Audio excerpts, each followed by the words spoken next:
একটা মানবিক বিপর্যয় নেমে এসেছে লক্ষ্মীপুর নোয়াখালীতে, কিন্তু রাষ্ট্র এইখানে কোনো মাথা ব্যথা নেই, কোনো মাথা ব্যথা নেই। আমি যখন দেখেছি রাতের বেলা ফেসবুকের সাংবাদিকদের রাত 2টা বাজে আমি যখন পোস্ট দেখেছি, নারী পুরুষ নোয়াখালীর নারীরা রাস্তার উপরে ধরেন আপনি মহিষ গরু নিয়ে কোনো রকম ঝুঁকতেছে, ঘুমানোর তো স্কোপ নাই, ভিজা রাস্তা, জাস্ট বাড়ি ঘরে তাদের যাওয়ার স্কোপ নাই। এটা 1 দিন নয়, 2 দিন নয়, 3 দিন নয়, 1 সপ্তাহ নয়, মাসের পর।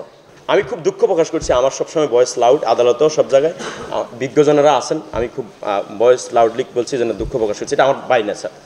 এখন আমি উচ্চ আদালতের রিটটা কখন করলাম, যখন আমি স্টাডি করে দেখলাম যে I have no much money, যে আমি মানুষদেরকে ত্রাণ দিয়ে এই সুনাম কামাই করার, মিডিয়াতে আসার, আমার তো এই সম্ভব না, আর আমি এটা করতে চাই না। What is the problem? বন্যা থাকবে তো 1 সপ্তাহ বা 7 দিন 5 দিন, আমি এই সময় রেস্কিউ করবে, এই সময় ত্রাণ দিব, আপনি ত্রাণ কতদিন দিতে পারবেন? এখন যে মানুষ না খেয়ে আছে আজকে 2 মাস, কেউ তো খোঁজ নিচ্ছেন না। প্রথম কদিন সবাই ত্রাণ বিতরণ করছেন, আজকে যে এখন থাউজেন্ডস অফ পিপল যাদের পায়ে পচন ধরে গেছে, আপনি ভয়ঙ্কর অবস্থা। গতকালকে আমার স্বেচ্ছাসেবক টিম যারা গত 1 সপ্তাহ ধরে আমার সাথে কাজ করছে নদী নিয়ে, নদী দখলগুলো উদ্ধার নিয়ে, তাদের পায়ে পছন্দ ধরে গেছে, ইনফেকশন হয়ে গেছে, আমি টাকা পাঠিয়েছি, তোমরা হসপিটাল যাও, দ্রুত যাও, ট্রিটমেন্ট নাও।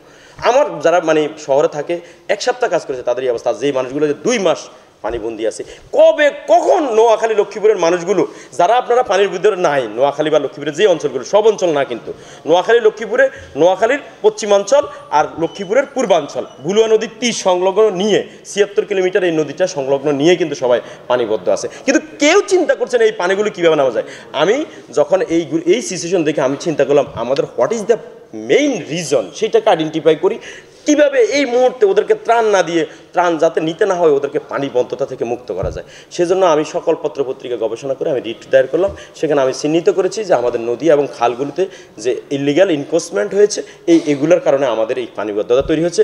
অ্যাজ আর্লি অ্যাজ পসিবল এই যে ইনক্রোচমেন্ট হয়েছে, এই যে দখল হয়েছে, সেখানে প্রশাসন কি দেখেনি? তারা কেন নীরব ছিল? তারা কেন ব্যর্থ হয়েছে এটাকে ঠেকাতে? এটাকে কেন বেআইনি ঘোষণা করা হবে না? এই মর্মে আমি রুল চেয়েছি, আদালত ছেড়ে দিয়েছি, এবং সাথে বলেছি যে এদের টাকায় যারা দখল করেছে, এদের টাকা, এদের কাছ থেকে ফাইন আদায় করে এদের টাকায় প্রশাসন যাতে উইদিন শর্ট টাইম এইগুলোকে দখলমুক্ত করে দেয়, এইগুলোকে দখলমুক্ত করে দিয়ে পানিগুলো নেমে দেয়।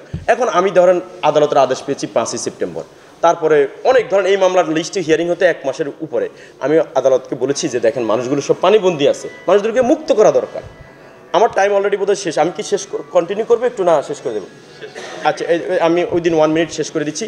এখন দেখেন আমি 5ই সেপ্টেম্বর রিটের আদেশ নিয়ে আপনার এই হাইকোর্টের আদেশ পেলাম, তারপরে 8 তারিখের দিকে আমি লক্ষ্মীপুর জেলা প্রশাসনের সাথে দেখা করতে গেলাম যে আদেশটা সরাসরি দিয়ে বুঝাই আসে বিষয়টা কেমনে কী করবে।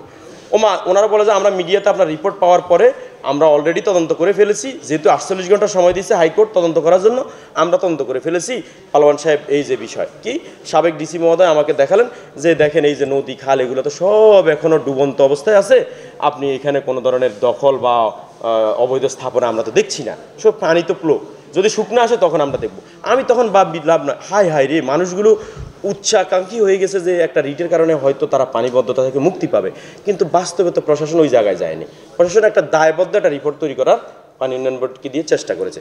তারপরে বললাম যে তাহলে আমি আপনার কাছে আসার আগের দিন 2.5 কিলোমিটার 6 ঘন্টা ধরে নদীতে তদন্ত করেছি, তারপরে আপনার কাছে এই নিয়ে আসলাম। দেখেন একটা ভুলুয়া নদীতে 50 ফুটের একটা পোঁছা নৌকা আজকে 5 বছর ফেলে রাখছে পাতালে করে, পুরা নদী বাঁধ হয়ে গেছে।